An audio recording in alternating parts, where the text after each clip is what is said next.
Bienvenidas, bienvenidos y bienvenides. La décima está por comenzar. Una radio llena de cultura y diversidad sexual. Todos esos temas y personas que buscas en internet, pero que siempre borras del historial. La décima radio, cultura y diversidad. Comenzamos.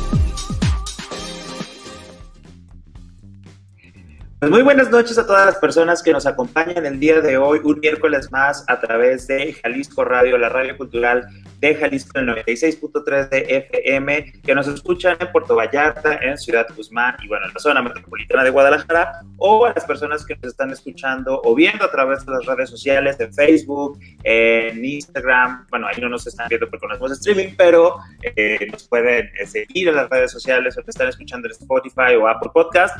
Yo soy su amigo Rob Hernández y el día de hoy estoy pues un poquito solo aquí porque Víctor ni la Toria quisieron venir, o vienen tarde, o no sé, más bien ahorita que se integren, les vamos a preguntar, pero pues bueno, la verdad es que el día de hoy tenemos un invitadazo de primer nivel y estoy muy contento porque desde ese tiempo ya queríamos platicar con él aquí en la décima radio, un escritor que ha hecho una gran investigación en temas de personajes históricos, que ha publicado libros sobre grandes personalidades, grandes personajes de la historia de México, y también sobre mujeres que han hecho un gran cambio en la vida política, social y cultural de México.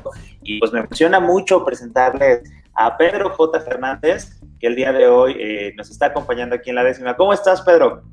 Muy bien, ¿y tú? Muy bien, muchas gracias. Oye, qué gustazo tenerte aquí para poder platicar y echar un poquito de chisme. Sí.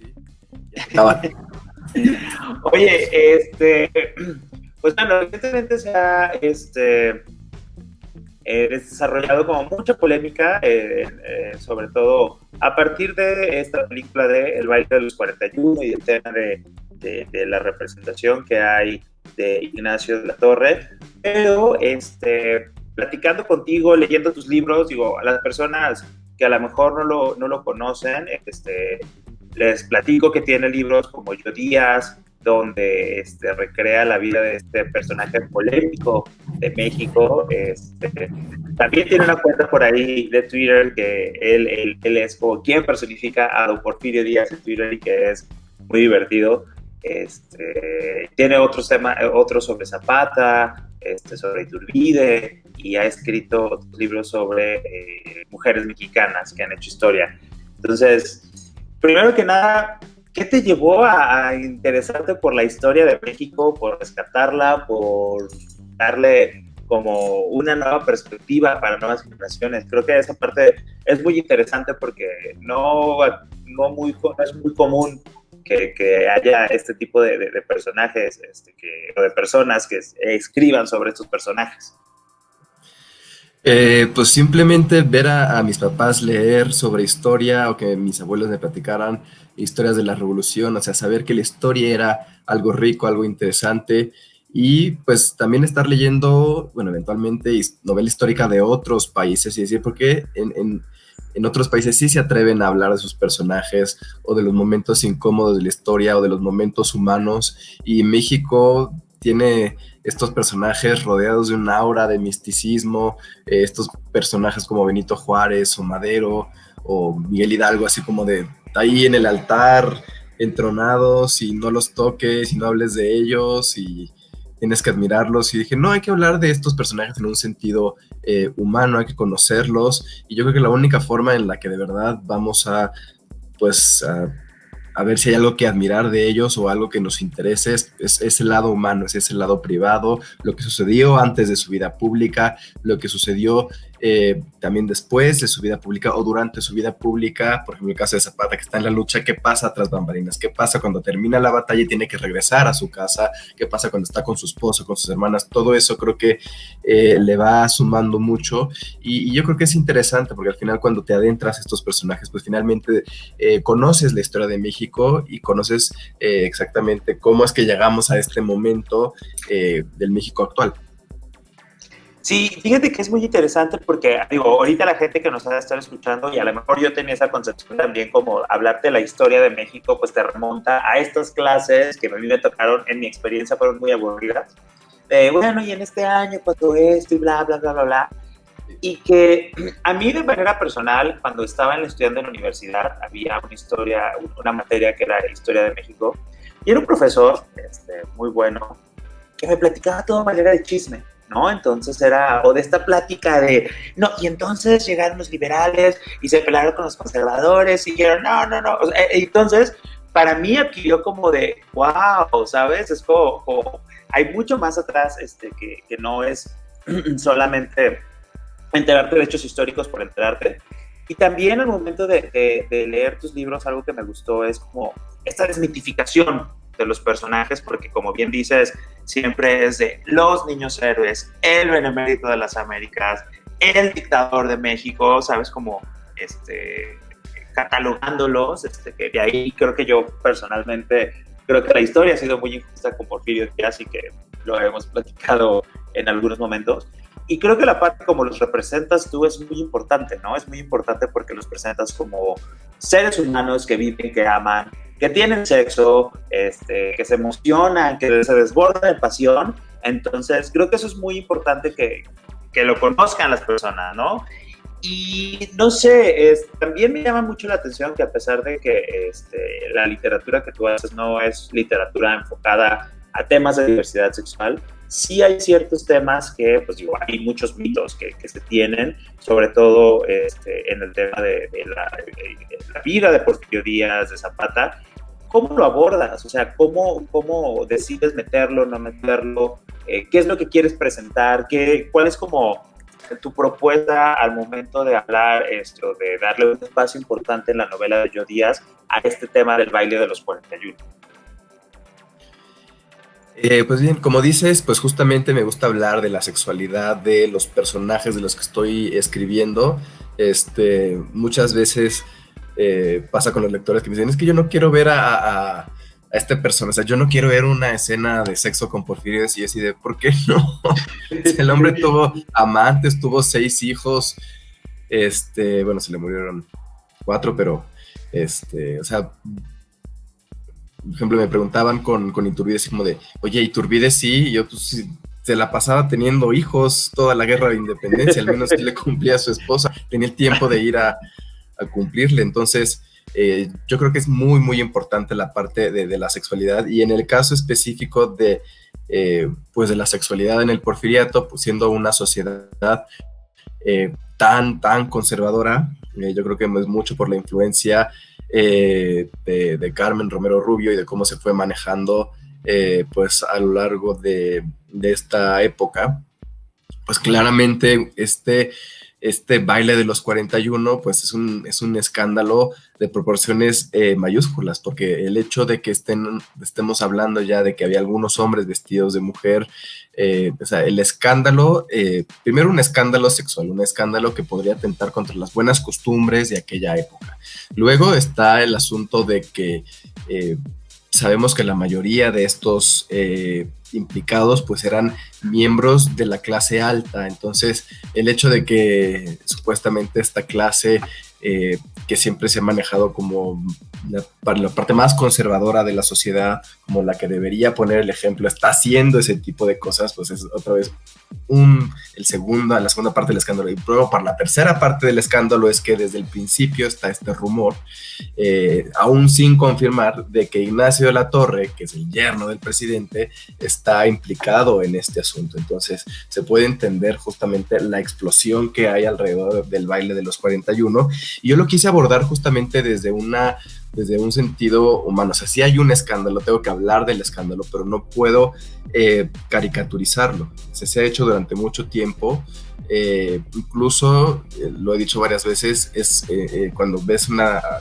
esta escena en El vuelo del águila, que es esta telenovela de 1994 que habla sobre la vida de Porfirio Díaz, parece una caricatura. O sea, tienes una telenovela en tono serio todo el tiempo, y de repente esta escena en particular parece de caricatura, parece fuera de tono, parece que llevan a los actores ahí así como de vístanse con la ropa que encuentren y pónganse a jugar ahí.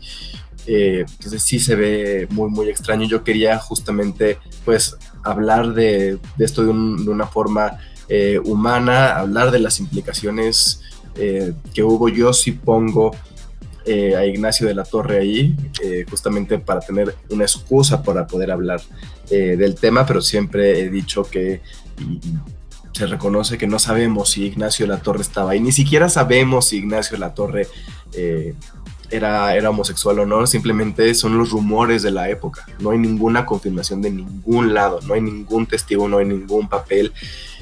A lo más que podemos llegar es a este momento donde Amada Díaz escribe en su diario que encontró a Ignacio de la Torre y a Emiliano Zapata retosando en las caballerizas.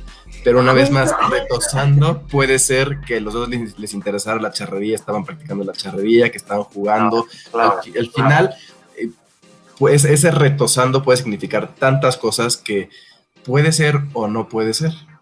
Justo, digo, qué bueno que mencionas y lo ligas con Zapata, porque justo también iba a esa parte que hay como estos grandes mitos, leyendas de que fueron amantes, pero, y creo que en algún momento también platicando contigo te decía, oye, es que me interesa mucho conocer tu proceso de investigación, porque para hacer tus novelas, digo, a fin de cuentas es una novela histórica que tiene mucha ficción, pero tiene una gran investigación detrás, y en este caso me recuerdo que te pregunté sobre el Baile de los 41 en específico, que te decía, es que en qué momento o cómo decides qué elementos de tu investigación agarras que dices, esto sí sucedió, y en qué momento empiezas a volar la imaginación como para recrear, no sé, en el libro de Díaz, no recuerdo si en la película sale que después del baile llevan a Antonio de la Torre con Díaz para platicar y de lo que sucedió en este baile.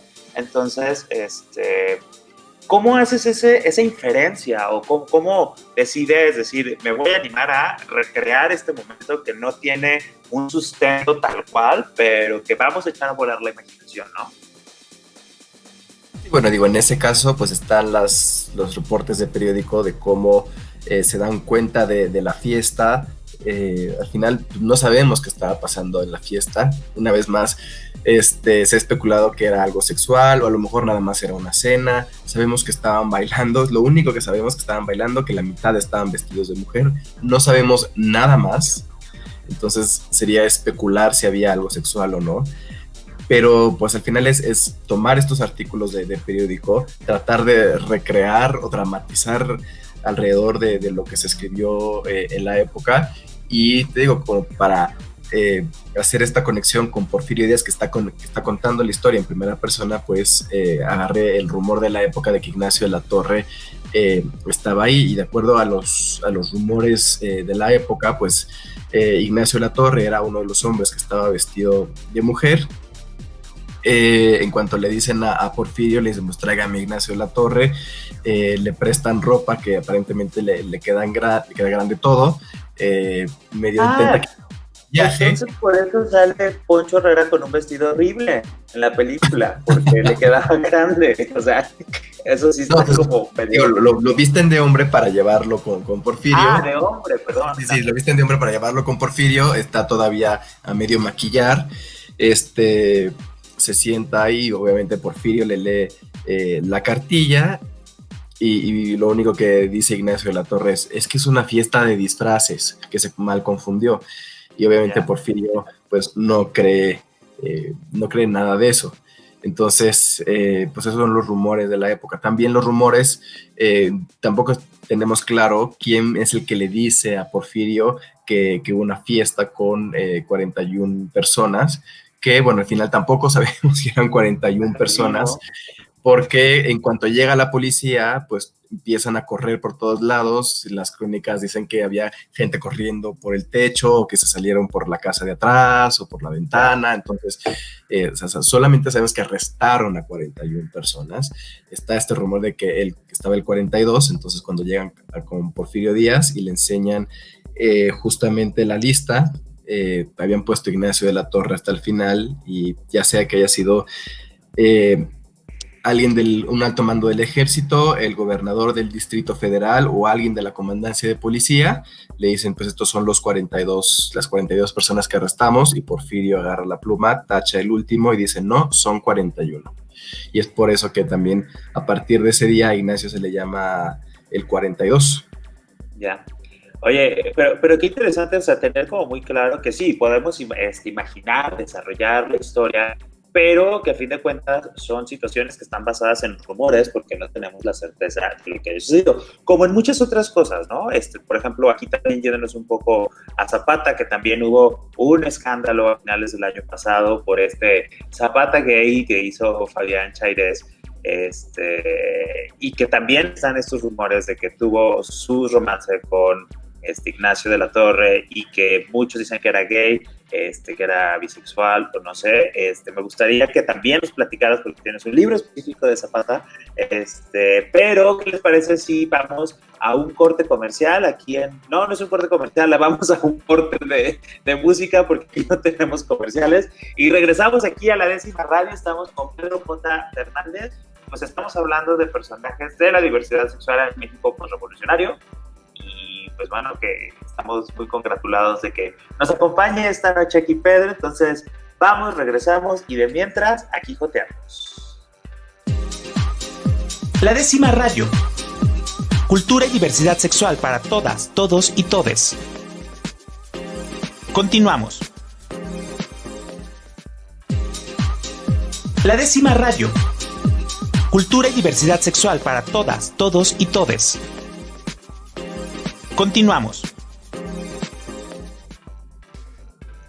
Pues estamos de regreso aquí en La Décima Radio y el día de hoy estoy yo solo, su amigo Rob Hernández, aquí en La Décima Radio en esta noche bonita de miércoles. Pero bueno, solo sin Víctor o sin La Toria, que son los que comúnmente me están acompañando aquí a conducir. Pero la verdad es que me siento de manchonteles largos porque estoy con el escritor Pedro J. Fernández y estamos hablando de pues toda esta presencia de la diversidad sexual en los personajes que ha escrito y que ha investigado, y también de algunos otros personalidades que nos abordar ese tema un poquito del México postrevolucionario, que hay como muchos mitos, que se hizo, que no se hizo, que etcétera, etcétera. Pero antes de irnos a corte, Pedro, íbamos a hablar un poco sobre Zapata y la pregunta era, ¿qué opinas tú? ¿Era gay? ¿No era gay?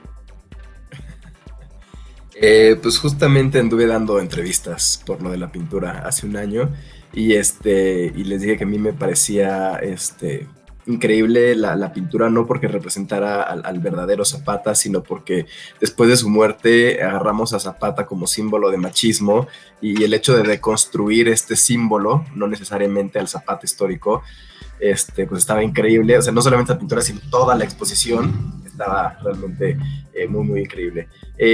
Yo creo que Zapata, esa es mi opinión personal, yo creo que Zapata era bisexual. Sí había algo raro con Ignacio de la Torre, una amistad que era mucho más allá, como pareciera canción de Daniela Romo. Pero sí había algo, al final había o sea, sí era una amistad muy dura, bueno, muy estrecha, o pues una especie de que los dos querían algo, porque al final pues Zapata saca a Ignacio de la Torre de la cárcel, más tarde cuando Ignacio de la Torre tiene ahí sus que veres con Victoriano Huerta y lo meten a la cárcel por lo de la decena trágica. Y Zapata lo tiene cerca, siempre lo tiene muy cerca a Ignacio de la Torre. ¿Tiene sus que veres en qué sentido? En un sentido político. Porque ya eso, o sea, todos... ¿Qué? No, Victoriano Huerta no. Pero Zapata siempre tiene a Ignacio de la Torre muy, muy cerca, extrañamente cerca, y uno se preguntaría por qué, y realmente no lo sabemos. Al final, la parte final de esa relación Zapata de la Torre, Zapata se lo entrega a unos soldados, los soldados se ensañan con él, empiezan a meter cosas por el culo y termina con un desgarramiento anal que finalmente es lo que mata a Ignacio de la Torre. Wow. En Estados Unidos en un hospital. Pero sabemos que también las tropas zapatistas pues siguen este rumor de Ignacio de la Torre y su sexualidad. Oye, pero eso está posiblemente... ¿Mandé? ¿Está documentado esa parte de que murió un desgarre anal Ignacio de la Torre? Sí, se escapa de las tropas zapatistas, ya está muy mal, lo tienen que operar en Estados Unidos, y después de la operación es cuando cuando muere. Entonces, eso sí. Eso sí no Así sabía. es como muere Ignacio de la Torre.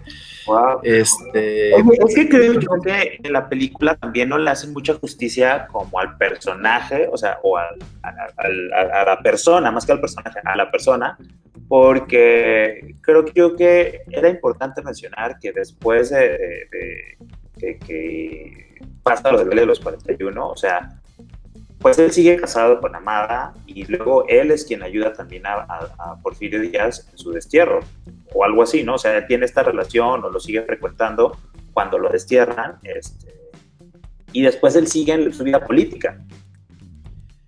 Sí, pues bueno, es que, a ver, Ignacio de la Torre era un dandy, era un vividor, se metía en la política, aunque a Porfirio no le gustara, y cuando Porfirio se va, pues obviamente Ignacio de la Torre aprovecha para seguirse metiendo en la política, lo que lo lleva a estar en contra del maderismo, pero siempre tuvo muchísimos problemas, precisamente porque se metía donde no.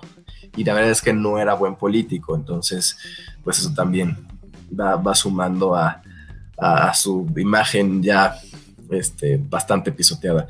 Es que ese es Ignacio de la Torre.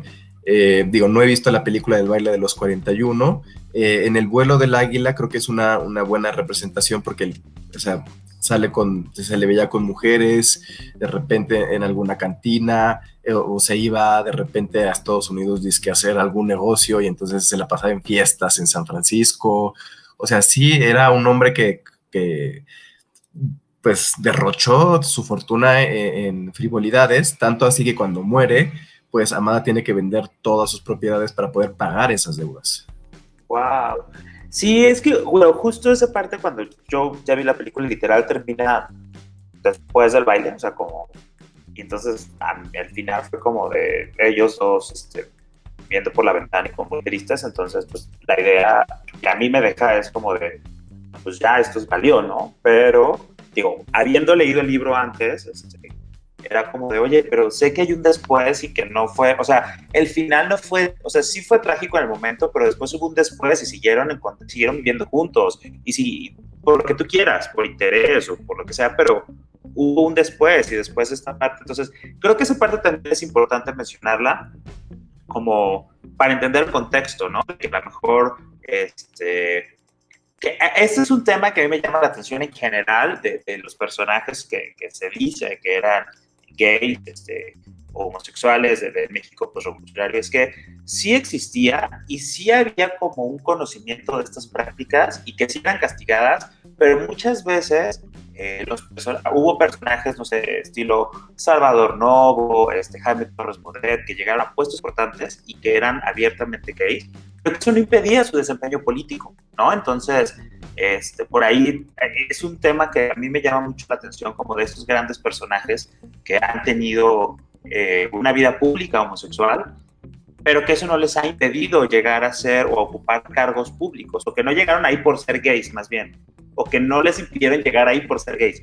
Algo así que para una sociedad tan conservadora como podría ser México en aquellos años, es como que dices, a ver, ¿cómo se manejaba, no? Y en este caso con Antonio de la Torre es algo similar, de a ver, sí, se supo, pero después siguió y no se le desterró y discriminó y enjuició tan severamente, ¿no? Que creo que esa es la parte que hay que rescatar también de los personajes. Sí, bueno, en el caso de Ignacio de la Torre, pues al final era un personaje cercano al presidente, entonces posiblemente lo que sea que haya dado pie a los rumores de su orientación sexual haya sido verdad o no, pues seguramente Porfirio estaba detrás de él así como de, a ver, compórtate porque somos parte de la familia presidencial, y hasta donde sabemos, pues llevaba una buena relación con Amada. La razón por la que Amada se haya quedado en ese matrimonio, pues es desconocida y es únicamente de ella. Al final, si eran amigos o se querían, si Ignacio de la Torre era bisexual o no, pues es algo que también pues podemos solamente especular. En el siglo XIX creo que estaba mucho más oculto este asunto de la orientación sexual. Generalmente se callaba, se quedaba como secreto a voces en una familia. Durante la colonia, por ejemplo, a estos personajes los mandaban de frailes o monjas. Está el caso también de Sor Juana y su relación con la virreina. Todavía me preguntan así como, ¿y Sor Juana sí le gustaba? Yo, pues nada más hay que ver las cartas que le escribía la virreina, que ya están. Las cartas de querida Lizzie están unas cartas muy románticas, muy bonitas, y es una mujer escribiéndosela a otra mujer.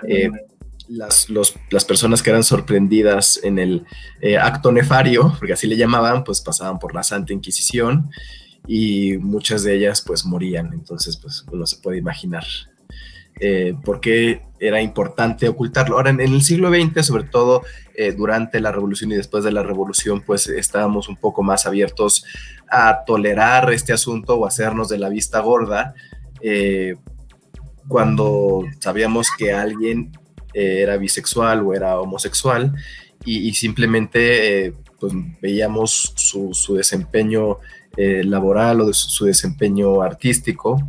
Bueno, está el caso también de Frida Kahlo, que también tenía relaciones con mujeres y todo el mundo lo sabía, pero se hacían de la vista gorda nada más por que era una pintora que destacaba por su obra. Entonces, creo que se fue haciendo tolerable hasta que pudimos abrir esa tolerancia y decir, pues se está abriendo todo esto y vamos a ser orgullosos de lo que somos. Claro, algo que menciona Jaime Cobian, un historiador de acá de Jalisco, es que siempre ha estado la representación y la presencia de personas de la diversidad sexual en México y en todas partes, y que él considera que el principal problema es cuando empezamos a exigir derechos, es decir, y que la sociedad era como, a ver, está bien que seas jotito, está bien que seas lesbiana, pero ya cuando empiezas a exigir derechos, tratos iguales, es como de, no, espérate, digo, una cosa es que cantes, otra cosa es que, pero ya que tú decidas que te traten igual que las demás personas, pues no, ahí ya es como el problema, ¿no? Entonces, esa parte, ahora que lo mencionas y como teniendo de referencia estos personajes que se han construido a lo largo, es como de, tiene mucho sentido, o sea, a ver, pues Frida, pintas, tienes relaciones con mujeres, está bien, pero pues ahí, ¿no? Sor Juana Espíritu ahí, ¿no? Al momento de que ya es como abrirlo, aceptarlo, hacerlo visible, exigir, es otro tema completamente diferente. Oye, Pedro, pero, a ver, regresando un poquito a Zapata, ¿cuáles son los indicios que tú crees que sí te dan como estas herramientas para decir que él pudo haber sido bisexual? Más allá de los rumores, de lo que se cree, ¿cuáles son estas cosas que tú dices? Es que este elemento, este acto, esta situación me pueden dar estos indicios para decidir o para definir que Zapata era bisexual. Ya tenemos un primero que era como esta relación y estas cartas de amada con Ignacio de la Torre, pero ¿hay otros elementos que se puedan considerar? Hay testimonios de rumores de la época que, o sea, no de primera mano, pero sí de segunda mano, que de repente veían a Zapata muy cercano, muy íntimo con alguno de sus hombres, pero al final, como es de segunda mano, pues habría que dudar. Entonces, yo pienso que posiblemente alguno de esos rumores pudo haber sido real, y que simplemente pues Zapata estaba dando esta... Es que Zapata tiene una persona pública y una persona privada, y esta persona pública es como tratando de compensar algo, como diciendo, tengo que ser muy macho y tengo que hacer todo esto, y entonces es muy raro cómo se maneja esta persona pública, donde siempre tiene que tener el fusil y el sombrero y todo, y en privado es un hombre que usa gasné, que toma coñac, que le gusta la gastronomía francesa, que siempre está rodeado de sus amigos. Entonces esta doble persona que maneja Zapata también es como muy llamativa. Si mezclamos esos posibles rumores de que haya estado con alguno de sus hombres con lo otro que sí sabemos, que le robaba mujeres y que tenía amantes, pues se permite tener de que haya sido bisexual. O sea, yo sí creo que pudo haber sido bisexual. Y fíjate que luego mucha gente dice, oye, pero ¿qué nos importa, no? Ahorita ya saber que Zapata o estos rumores de si eran gays o no. En teoría debería de ser así, es como, creo que lo más importante es la labor o el hecho histórico en el que se involucraron, pero creo que también nos ayuda mucho a desestigmatizar a las personas homosexuales, en el sentido de decirles, oye, tu personaje icónico del machismo mexicano puede que sea bisexual, y eso no le impidió hacer todo lo que hizo. Entonces, esta parte de, que lo hemos dicho varias veces aquí, de el posicionamiento público es un posicionamiento político que en estos momentos, en México 2020, nos ayuda a que muchas personas o muchos hombres, mujeres, puedan mostrarse de manera libre, ¿no? O sea, no es nada más, bueno, creo que en mi caso, y en el caso de, no sé si creo que lo compartes, es como de visibilizar esta parte de la orientación, posible orientación sexual a través de los rumores, es más como esta parte de decir, oiga, no pasa nada, toda la vida hemos vivido con personas que tienen orientación sexual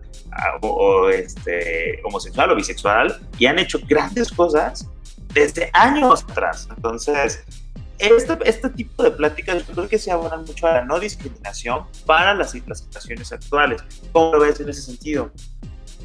Sí, yo soy de la idea que la orientación sexual no define el legado, y al final, si descubrimos mañana la carta perdida de Zapata y su amor gay o algo así, al final no va a cambiar su legado, pero como dices, sí nos ayuda a tener esta representación, esta idea de que siempre ha habido personajes LGBT más en puestos importantes, en puestos clave, haciendo historia, y que eso no, pues no cambia lo que hicieron.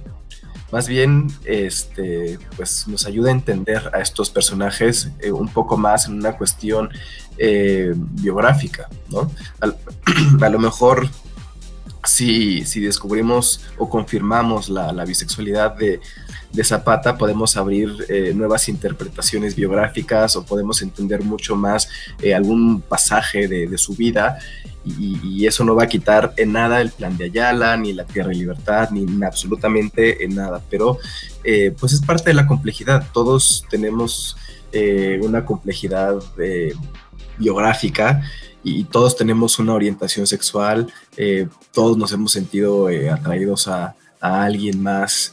Entonces ayuda a entender a esos personajes, ayuda a humanizarlos y ayuda a sentirlos más cerca.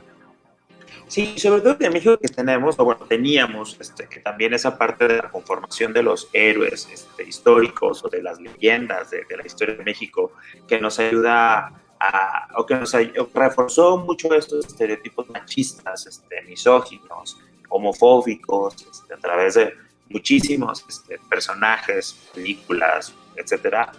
Pues nos ayuda a entender de que pues era eso, ¿no? Era una construcción, y que incluso dentro de estas grandes construcciones sociales y culturales estaba esa como diversidad, ahora sí que diversidad cultural y diversidad de personas, y que es muy difícil que encasillamos a las personas como en un solo traje, ¿no? Como a lo mejor ahorita como tenemos nuestro personaje puesto para la vida pública, y otro muy diferente es el interno. Y yo creo que este tipo de pláticas abonan en ese sentido, más allá de en realidad estar clavándonos con quién tenían sexo o con quién no, ¿no? Creo que esa parte. Pero en este tipo de investigaciones que has hecho, Pedro, ¿te has encontrado algún otro personaje que hayas dicho, que te haya sorprendido hablar de una posible bisexualidad o homosexualidad, que te digas, ay, este sí no me lo esperaba? Personajes importantes, no, me ha sorprendido encontrar la sexualidad de los personajes en sí. Por ejemplo, las amantes que tenía Miguel Hidalgo, o Morelos. La verdad es que descubrir la sexualidad de los personajes es realmente muy, muy interesante. Me encontré, por ejemplo, el personaje que lo estamos rescatando por todos lados, de Amelio Robles, que es nació Amelia, siempre se sintió identificado como hombre, y cuando inicia la Revolución Mexicana pues decide que va a ser hombre, se enlista con el nombre de Amelio, se viste de hombre, eventualmente cuando termina la revolución, por sus méritos militares, el gobierno lo reconoce finalmente como un hombre. Eso le permite que se pueda casar con una mujer.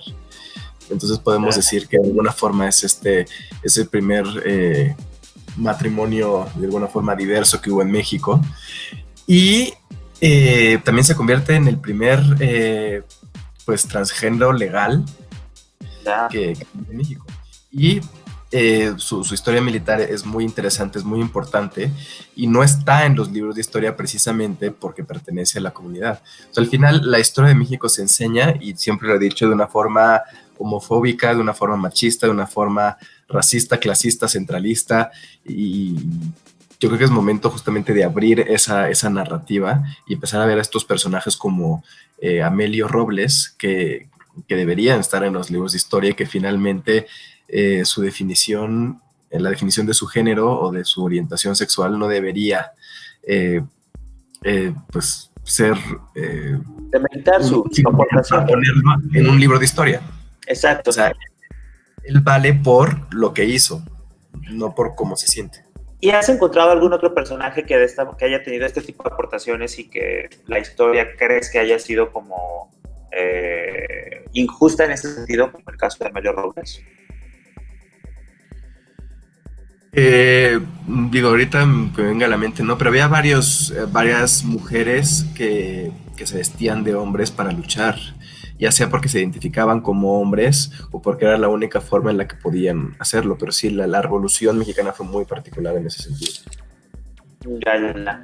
Sí, y luego después, bueno, vienen también otros personajes que ya fueron como más abiertos, que son como los contemporáneos, con un Salvador Novo, con un Carlos, con Elías Landino, que recientemente leí la biografía de Elías Landino, y la verdad es que también me asombró muchísimo cómo es que él, siendo de un pueblo de aquí de Jalisco, vivía su sexualidad de manera libre y abierta, y de hecho él narra en su biografía que donde él iba a ligar más a los monaguillos del templo, de su pueblo. Entonces, y pues bueno, era una época que 1930, bueno, ya cuando estaba grande, 1960, 70,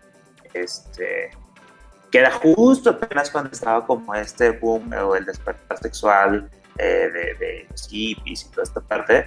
Pero entonces te das cuenta que hay una sexualidad inherente en los personajes y que a lo mejor yo tenía el estereotipo de Elías Landino como el poeta, y que ya después descubrí que era médico también, que tenía como esta doble vida y que me impresionó mucho. Pero como haberlo vivido, que él mismo lo narrara en su autobiografía, de decir, yo iba y tenía sexo así, y en Ciudad de México me iba y compartía con Salvador Novo, con Carlos Pellicer, tal. Entonces esa parte también es como de, wow, o sea, a lo mejor la historia ha cometido ciertas injusticias al desexualizar a los personajes, que creo que eso también, más allá de si sean gays o bisexuales o lesbianas, creo que esa parte en tus libros es muy importante, ¿sabes? O sea, como verlos como esta gente que ama, que tiene sexo, que se apasiona, que tiene amantes, o sea, de las amantes de Miguel Hidalgo, que yo no conocía, que digo, o sea, el padre de la patria, ¿cómo? ¿Sabes? Es como... Sí, me encuentro la gente así como de, ¿cómo va a tener amantes si eras cura? Y yo, hombre, porque todos los curas en ese entonces tenían amantes. Morelos también tenía su amante, bueno, hasta ahí. Ya. Oye, ¿y en tu plan de trabajo está pensado hacer como alguna especie de estas biografías de algún personaje de la diversidad sexual, estilo Amelio Robles, etcétera? Me gustaría hacer un compendio, a ver si se puede, algo más tipo lo que hice con Mexicanas que hicieron historia, pero rescatando voces LGBT de toda la historia. Creo que sería muy interesante. Tengo que bajarlo más para ver por dónde, pero sí, la verdad es que sí me encantaría. Y creo que tenemos mucho material para buscar. Digo, no soy partidario de sacar personajes del closet si no hay alguna razón de peso, pero creo que hay personajes con mucha razón de peso para sacar por ahí, entonces espero que cuaje el proyecto. Oye, padrísimo, pero vamos a un corte ahorita y ¿qué te parece si regresando nos platicas pues, qué viene para Pedro, tus planes? Acabas de publicar un libro y pues qué sorpresitas nos tiene Pedro J. Fernández próximamente. Estamos aquí en La Décima Radio, yo soy su amigo Rob Hernández Y pues como ya vieron, aquí estamos hablando de puras joterías del siglo XIX y XX con Pedro. Entonces ya saben que aquí los miércoles de 9 a 10 de la noche regresamos, mientras aquí joteamos. La Décima Radio. Cultura y diversidad sexual para todas, todos y todes. Continuamos. La Décima Radio. Cultura y diversidad sexual para todas, todos y todes. Continuamos. Hola, hola, hola, ¿cómo están? Yo soy su amigo Robert Hernández, estamos aquí en la Décima Radio a través de JB Jalisco Radio, la radio cultural de Jalisco, y bueno, a todas las personas que nos están escuchando a través del 96.3 de FM o en Puerto Vallarta, o que nos están escuchando en Ciudad Guzmán, les mandamos un saludo. A las personas que nos están viendo por Facebook, que nos están escuchando en Spotify, en Apple Podcast o en YouTube, también les mando un saludo. Y bueno, pues la verdad es que estamos platicando con Pedro J. Fernández. La verdad es que estoy bien impresionado, Pedro, por muchos datos que no conocía, que son parte de tu investigación. Digo, a lo mejor no es como el tema principal, pero esta parte de humanizar y de sexualizar a estos personajes icónicos, creo que es súper valioso. Y bueno, para los que no conocen a Pedro, Pedro es un escritor que ya lleva... ¿Cuántos libros llevas escritos y publicados? 9. 9 libros. La mayoría de ellos se centran en cuestiones de personajes históricos, no precisamente LGBT, pero algo que hemos estado platicando en el programa, por si se acaban de conectar, es que pues hay ciertos indicios o ciertos rumores o ciertos testigos que pueden presumir de alguna bisexualidad o homosexualidad de algunos personajes, o algunos literal estaban muy mostrados, y que la historia de México ha sido muy homofóbica en ese sentido. Entonces está bien interesante conocer cómo todos estos datos que luego de repente no conocen, o en la escuela no nos van a enseñar, ¿no? De entrada. Entonces, pues muchas gracias, Pedro. Pero cuéntanos, ¿qué estás haciendo ahorita? ¿Qué vas a hacer? ¿Cuál es tu siguiente libro? Échanos aquí todo el chisme. Pues he estado trabajando todo el año en una novela sobre la Malinche, bueno, Malintzin. Creo que hemos sido muy crueles con ella, y dejarla contar su historia en primera persona va a ser muy interesante. También, como siempre, estoy intentando meter temas de la historia LGBT en mis libros, pues van a ver cómo ella describe justamente este tema en Tenochtitlan y en la parte de los mayas, que creo que va a ser interesante.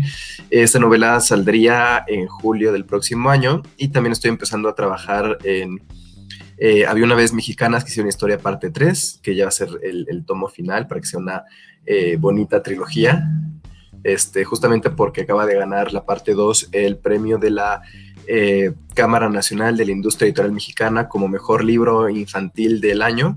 Eso me permitió que la editorial diera luz verde a la parte 3. Oye, felicidades, qué padre. Y pues, también. Sí, lo voy a estar presentando en la FIL Guadalajara el 6 de diciembre a las 12:30. ¿Va a ser en línea o va a ser presencial? ¿Va a ser en línea? No, va a ser en línea. Va a ser en línea. Oye, pues está padrísimo. Por aquí les dejamos la información en los comentarios a las personas. Y también tu novela corta de Margarita Maza de Juárez. Sí. También acabo de publicar una novela sobre la vida de Margarita Maza, se llama Querido Don Benito, y es una historia de amor romántica. Es tan cursi que hay gente que la quiere mucho y hay gente que la odia, pero pues al final estoy hablando de este romance épico en la historia de México, que tenían estos dos, y al final son de las parejas más icónicas de nuestra historia, pues tenía que ser romántico. Lo siento, hay que ser cursi a veces en la vida. Oye, ¿y en la vida personal tú eres cursi o no? A veces. No, digo, para ver. Hay que preguntarle a mi esposo. Pues dile que así hacemos otra entrevista. No, lo que sí sé, que ahí sí les puedo recomendar, es que las escenas sexuales, es que no son sexuales, a mí se me hacen muy sensuales, que he tenido la oportunidad de leer, son maravillosas, o sea, tiene una descripción, digo, de repente estaba leyendo el libro y lleva como una secuencia narrativa y tal, pero a mí lo personal llega en esta cuestión de cuando los personajes empiezan a tener pasión, porque literal más allá del sexo es la pasión, y son escenas maravillosas, Pedro, en serio, o sea, me encanta cómo describes estos momentos que he podido ver en Yo Díaz, y que me urge ya ahora sí y leer Zapata para ver cómo se entrega este macho bragado mexicano. Pero eso... Todos mis libros tienen escenas sexuales. Entonces es otro motivo más para leerlo, porque pues está más divertido conocer a la historia así con gente pues, como tú, como yo, ¿no?